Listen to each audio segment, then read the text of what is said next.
बिस्मिल्लाहिर्रहमानिर्रहीम। Dear student, अस्सलामु अलैकुम। मेरा नाम अरशद महमूद शाह है और मैं आपका कंप्यूटर स्टडीज़ का टीचर हूँ। डियर स्टूडेंट, आपने चैप्टर 5 के अभी तक 2 लेक्चर सुने हैं और इसके अंदर आपने पहले लेक्चर के अंदर कंप्यूटर प्रोग्रामिंग की डेफिनेशन आपने पढ़ी थी, साथ आपने मशीन लैंग्वेज का जिक्र सुना था। फिर इसी तरह से जो हमारा सेकेंड लेक्चर था उसके अंदर हमने असेंबली लैंग्वेज की डेफिनेशन और उसके एडवांटेजेस और डिसएडवांटेजेस को एक्सप्लेन किया था। स्टूडेंट्स, आज का जो हमारा लेक्चर है वो हाई लेवल लैंग्वेजेस के ऊपर है। आपको आइडिया है कि आजकल जितना भी काम हो रहा है, चाहे हमारे पास वेब डेवलपमेंट होती है, सॉफ्टवेयर डेवलपमेंट होती है, या हम लोग कोई और प्रोग्राम्स बनाते हैं, किसी भी किस्म की कोई भी हम प्रोग्रामिंग करते हैं, तो उसके अंदर आप डिफरेंट लैंग्वेजेस के नाम सुनते हैं। तो वो सारी की सारी लैंग्वेजेस जो होती हैं वो आपके पास हाई लेवल लैंग्वेजेस से बिलोंग करती हैं। अब इसमें जैसे आपके सिलेबस के अंदर GW बेसिक का जिक्र हम करते हैं, इसी तरह हमारे पास C लैंग्वेज होती है। आप लोगों ने जावा का बहुत बड़ा नाम सुना था, आपने वर्डप्रेस के बारे में बड़ा सुना हुआ है कि जिसको थोड़ा बहुत भी वर्डप्रेस आता है आजकल वो ऑनलाइन वेबसाइट्स बना कर जो है वो अपने ज़रूरियात जो है वो पूरी कर रहा है। तो स्टूडेंट, आज का जो हमारा क्वेश्चन है उसके अंदर सारी की सारी डिस्कशन जो है वो हाई लेवल लैंग्वेजेस से रिलेटेड है। इसी तरह सबसे पहला जो काम होगा कि अगर आपको याद हो, हम लोगों ने जो क्वेश्चन नंबर 1 में पढ़ा था कि मशीन लैंग्वेज होती है वो कंप्यूटर के बिल्कुल करीब होती है। अब हाई लेवल लैंग्वेजेस के अंदर जो है वही चीज़ें रिवर्ट हो रही हैं। जो चीज़ें पहले कंप्यूटर के करीब थी अब आपके करीब हो रही हैं। यानी हाई लेवल लैंग्वेज का जो फर्स्ट पॉइंट है, a programming language that is close to human language is called high level language. यानी वहां हमने पढ़ा था कि जो मशीन लैंग्वेज होती है वो कंप्यूटर के करीब होती है। अब हम पढ़ रहे हैं कि जो हाई लेवल लैंग्वेज होती है वो आपके करीब होती है। अब जो चीज़ आपके करीब होगी इससे हमें ये चीज़ तसल्ली हो जाती है कि वो आपको अंडरस्टैंड कर लेगी, आपको मॉडिफाई करना आपके लिए इजी होगा, आप उसके अंदर टेस्टिंग करना आपके लिए आसान होगा, उसके अंदर एरर की करेक्शन करना आपके लिए आसान होगा। इट मीन्स कि हाई लेवल लैंग्वेजेस जो हैं वो यूज़र फ्रेंडली लैंग्वेजेस होंगी। जैसे हम कहते हैं कि मशीन लैंग्वेज होती है वो सिर्फ कंप्यूटर के लिए होती है, हमारे लिए वो यूज़र फ्रेंडली नहीं होती। हमारे लिए कौन सी लैंग्वेजेस यूज़र फ्रेंडली हैं? हमारे लिए high level language user friendly है। इसी तरह बेटा सेकेंड पॉइंट है, the instruction written in high level language look like English language sentences. जैसे हम लोग इंग्लिश में कोई बात करते हैं, बिल्कुल सेम इसी तरह से हम कंप्यूटर में हाई लेवल लैंग्वेज के अंदर इंग्लिश में एक सेंटेंस लिखते हैं। जैसे स्लाइड के ऊपर मौजूद है, इनपुट लिखा हुआ है, आगे लिखा हुआ है एंटर फर्स्ट वैल्यू। इसका मतलब क्या है? इनपुट बेसिकली आपके पास कमांड है, आप अपने कंप्यूटर को कुछ दे रहे हैं। एंटर फर्स्ट वैल्यू, आप उसमें कोई भी नंबर जो है वहां पर एंटर करते हैं। कंप्यूटर का प्रोग्राम आपसे नंबर लेगा, फर्दर आपने जो इंस्ट्रक्शंस उसमें लिखी होंगी उस इंस्ट्रक्शंस के अकॉर्डिंग जो है वो एग्जीक्यूट करेगा, वो आंसर जो है आपका डिस्प्ले करेगा। इट मीन्स कि इस हाई लेवल लैंग्वेज के अंदर जितनी भी आप इंस्ट्रक्शंस देंगे वो सारी की सारी आपकी इंग्लिश में होनी चाहिए। उसके बाद बेटा जो थर्ड पॉइंट है, every high level language has its on set of rules. जैसे हम उर्दू बोलते हैं उसमें ग्रामर का ख्याल रखते हैं, इंग्लिश बोलते हैं उसमें ग्रामर का ख्याल रखते हैं।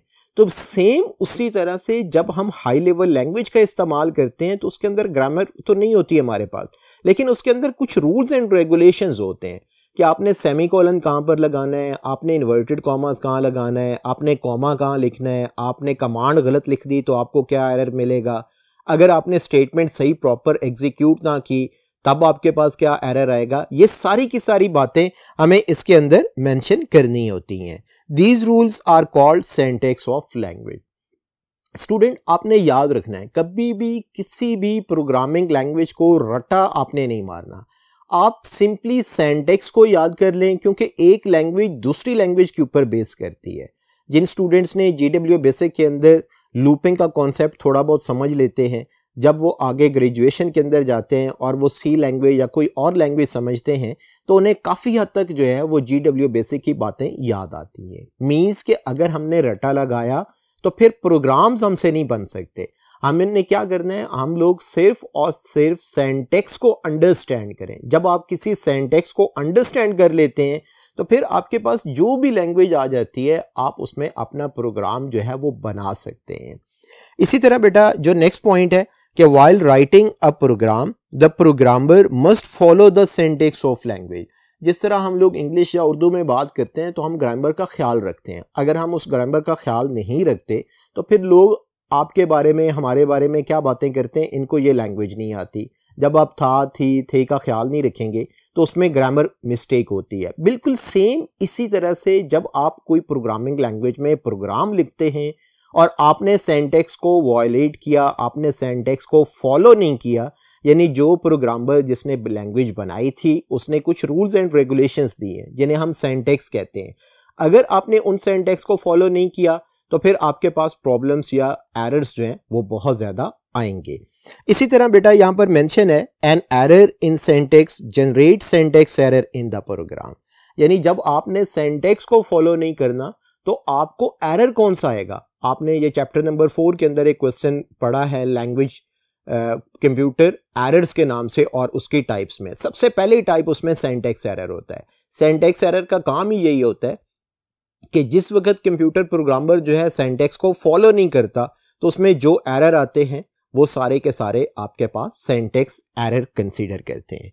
उसके बाद बेटा एक आपने और पढ़ा था मशीन लैंग्वेज में हमें ट्रांसलेटर की ज़रूरत नहीं होती, असेंबली लैंग्वेज में हमें ट्रांसलेटर की ज़रूरत होती है क्योंकि कंप्यूटर इसको अंडरस्टैंड नहीं करता। तो जो असेंबली लैंग्वेज को अंडरस्टैंड नहीं करता वो हाई लेवल लैंग्वेज को भी अंडरस्टैंड नहीं करेगा, क्योंकि ये तो हमारे बहुत ज़्यादा करीब है। असेंबली लैंग्वेज के अंदर तो हमने सिंबॉलिक वर्ड्स जो पढ़े थे, A for addition, L for load, M for multiply, तो यहाँ पर तो हम डायरेक्टली इनपुट की कमांड दे रहे हैं, डायरेक्टली हम प्रिंट की कमांड दे रहे हैं। किसी लाइन को डिलीट करना होता है GW बेसिक में हम किल की कमांड दे रहे होते हैं, किसी फाइल को डिलीट करना होता है हम डिलीट की कमांड दे रहे होते हैं। तो ये तो कंप्यूटर किसी सूरत में अंडरस्टैंड नहीं कर सकता। तो अब लाजमी तौर पर कंप्यूटर ने क्या करना है, उसे हमें एक अदद ट्रांसलेटर भी देना पड़ता है। अच्छा स्टूडेंट, एक बात आपने याद रखनी है, ये ट्रांसलेटर कोई हम अलग से नहीं इंस्टॉल करते, आपने जस्ट GW बेसिक इंस्टॉल करनी है, उसके अंदर इंटरप्रेटर मौजूद होता है, वो ऑटोमेटिकली इंस्टॉल्ड हो जाता है। अगर आपने C लैंग्वेज इंस्टॉल करनी है तो उसमें ऑटोमेटिकली कंपाइलर होता है, वो ऑलरेडी मौजूद होता है, वो ऑटोमेटिकली इंस्टॉल्ड हो जाते हैं। ये सारे ट्रांसलेटर जो होते हैं ये सिस्टम सॉफ्टवेयर कहलाते हैं। उसके बाद बेटा जो नेक्स्ट पॉइंट है, a special program compiler translate high level language program into machine language, यानी आपने GW बेसिक में प्रोग्राम लिखा, आपने जावा में प्रोग्राम लिखा, आपने C लैंग्वेज के अंदर लिखा या किसी भी लैंग्वेज के अंदर आपने प्रोग्राम लिखा, वो प्रोग्राम जब आपने मशीन लैंग्वेज के अंदर लाना होगा, कंप्यूटर को समझाना होगा, अपनी आउटपुट देखनी होगी, तो उसके लिए आपको एक अदद ट्रांसलेटर रिक्वायर्ड होगा और वो ट्रांसलेटर आपके पास जो है पहले से हर लैंग्वेज के अंदर मौजूद है, आपने जस्ट उस लैंग्वेज को इंस्टॉल करना है। उसके बाद सेकंड लास्ट पॉइंट है इस क्वेश्चन में, every high level language has its on compiler. जैसे मैंने आपको स्टार्ट में बताया GW बेसिक आपके सिलेबस में है, चैप्टर नंबर 6 में इंशाल्लाह हम पढ़ेंगे भी सही। उसके अंदर जो ट्रांसलेटर हम इस्तेमाल करते हैं वो इंटरप्रेटर होता है। इसी तरह जो C लैंग्वेज होती है, C लैंग्वेज जो लोग पढ़ते हैं वो अपना कंपाइलर इस्तेमाल करते हैं। असेंबलर होता है, असेंबलर जब आप उसमें काम करते हैं असेंबली लैंग्वेज के अंदर तो असेंबलर उसको ट्रांसलेट करता है।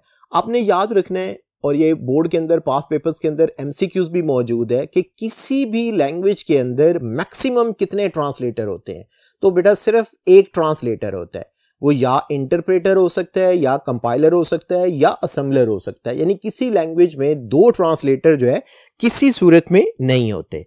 उसके बाद लास्ट पॉइंट है इस क्वेश्चन का, different high level languages are used to solve different types of problems, यानी आपकी जो प्रॉब्लम्स होंगी, जैसे फॉर एग्जांपल आपकी एक फार्मेसी है, आप अपने सारे रिकॉर्ड्स को कंप्यूटराइज करना चाह रहे हैं, तो उसके लिए आप क्या करते हैं, आप एक कस्टमाइज सॉफ्टवेयर बनवाते हैं। आप एक प्रोग्रामर को लेते हैं, प्रोग्रामर आपके सॉफ्टवेयर को कंप्यूटराइज करेगा, उसको मॉनिटर करेगा, आपकी फार्मेसी के तमाम रिकॉर्ड्स को जो है वो कंप्यूटराइज कन्वर्ट कर देगा। उसका फ़ायदा किसे होगा? आपको फ़ायदा होगा, आपकी प्रॉब्लम सॉल्व होगी। अगर आपने मेडिसिन चेक करनी है कि आपके स्टॉक में कितनी पड़ी हैं, आप जस्ट कंप्यूटर का प्रोग्राम ओपन करें, उसके अंदर अपने मुतल्लिका मेडिसिन का नाम लिखें, वो आपको कंप्लीट स्टोरी बताएगा कि ये मेडिसिन इतनी आपके पास पेंडिंग पड़ी है और इतने लोगों ने इसको परचेज कर लिया। इवन कि अगर आप उसमें ये भी देखना चाह रहे हैं कि आपके स्टॉक के अंदर कौन सी डेड आइटम पड़ी हुई है, यानी जो सेल ही नहीं हो रही, तो आप उसमें से एक रिपोर्ट देख सकते हैं जिससे आप अपने बिजनेस को और ज़्यादा इन्हांस कर सकते हैं। यानी हमें कंप्यूटर प्रोग्राम्स का, इन हाई लेवल लैंग्वेजेस का हमें ये फ़ायदा होता है कि हम अपने मार्केट को, हम अपने बिजनेस को भी बेहतर कर सकते हैं। उसके अंदर डिफरेंट टेक्निक्स भी मौजूद होती हैं। उसके बाद बेटा अब हमारे पास इसके एडवांटेजेस और डिसएडवांटेजेस हैं।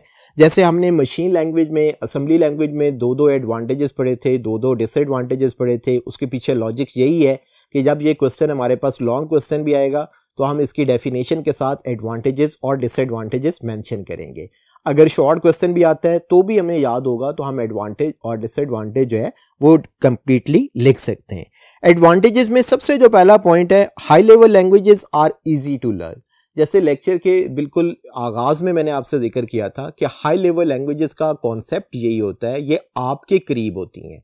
जो लैंग्वेजेस आपके करीब होंगी वो इजी टू लर्न होंगी, वो इजी टू अंडरस्टैंड होंगी, इजी टू मॉडिफाई होंगी। उनके अंदर किसी किस्म का कोई भी एरर आ जाएगा तो हम बड़ी जल्दी, बड़ी तेजी के साथ, बड़ी क्विकली जो है उसके अंदर हम मॉडिफिकेशन कर सकते हैं, हम उसके अंदर अपना आंसर जो है वो पुट कर सकेंगे। सेकंड, इसके अंदर जो एडवांटेज है, इजी टू मॉडिफाई है। इजी टू मॉडिफिकेशन का मतलब ये होता है कि जब आपके कंप्यूटर में, कंप्यूटर प्रोग्राम के अंदर जो है कोई एरर आता है तो फिर आप लोग क्या काम करते हैं, अगर हमें वो लैंग्वेज आती होगी, उसके सिंटैक्स को हम फॉलो कर लेते होंगे, तो फिर तो हम उसके अंदर बड़ी तेज़ी के साथ ईजीली हम उसमें मॉडिफिकेशन कर सकते हैं, चेंजिंग जो है वो हम कर सकेंगे। अगर हमें वो लैंग्वेज, जैसे हमने मशीन लैंग्वेज के बारे में पढ़ा था, असेंबली लैंग्वेज के बारे में पढ़ा था, अगर उन दोनों लैंग्वेजेस को हम इस्तेमाल करते हैं तो फिर हमारे पास मॉडिफिकेशन की ऑप्शन जो होती है वो ज़रा स्लो हो जाती है, क्योंकि मशीन लैंग्वेज में तो बहुत ज़्यादा डिफ़िकल्ट होती है, जबकि असेंबली लैंग्वेज के अंदर जो है वो हमारे पास थोड़ी सी कन्वीनियंट हो जाती है। लेकिन हाई लेवल लैंग्वेज के अंदर 100% कन्वीनियंट होती है, हम उसमें बड़े सुकून के साथ जो है अपना काम कर सकते हैं और अपना इसमें मॉडिफिकेशन इजीली कर सकते हैं। इसमें बेटा लास्ट जो 2 डिसएडवांटेजेस हैं, it does not execute directly on computer, क्योंकि मशीन लैंग्वेज होती है वो कंप्यूटर की नेटिव लैंग्वेज होती है, इसलिए उसके अंदर 100% हमें ट्रांसलेटर रिक्वायर्ड नहीं होता। इसमें क्योंकि हमें ट्रांसलेटर रिक्वायर्ड होता है, ये लैंग्वेज आपके करीब होती है, तो इस वजह से ये डायरेक्टली कंप्यूटर के ऊपर एग्जीक्यूट नहीं हो सकती, कंप्यूटर इसे एग्जीक्यूट नहीं करता। तो इसी वजह से इसको हम कह सकते हैं कि ये स्लो थोड़ी सा प्रोसेसिंग करती है। उसकी रीज़न ये है कि आपको बार बार ट्रांसलेट करवाना पड़ेगा जब आप बड़े बड़े प्रोग्राम्स बनाएंगे। इसी तरह जो इसका सेकंड पॉइंट है, it need language translator to translate the program into machine language. यानी इसका जो दूसरा डिसएडवांटेज है, इसके अंदर आपको हर हाल में एक लैंग्वेज ट्रांसलेटर इंस्टॉल करना पड़ता है। वो आप इंस्टॉल करेंगे, जो आप जब प्रोग्रामिंग इंस्टॉल करते हैं, प्रोग्रामिंग लैंग्वेज आप इंस्टॉल करते हैं, साथ ही आपका ट्रांसलेटर इंस्टॉल्ड हो जाता है, उसकी मदद से आपका प्रोग्राम जो है मशीन लैंग्वेज में कन्वर्ट होता है और फिर आपको वो अपनी आउटपुट दिखाते हैं। जी स्टूडेंट, आज का हमारा जो क्वेश्चन था जिसमें हमने हाई लेवल लैंग्वेजेस का जिक्र किया, हाई लेवल लैंग्वेज के एडवांटेज आपने पढ़े, हाई लेवल लैंग्वेज के डिसएडवांटेज आपने पढ़े। उम्मीद है कि आपने बहुत अच्छे तरीके से इसको अंडरस्टैंड कर लिया होगा। नेक्स्ट लेक्चर तक के लिए अपना ख्याल रखिएगा। अल्लाह हाफिज़।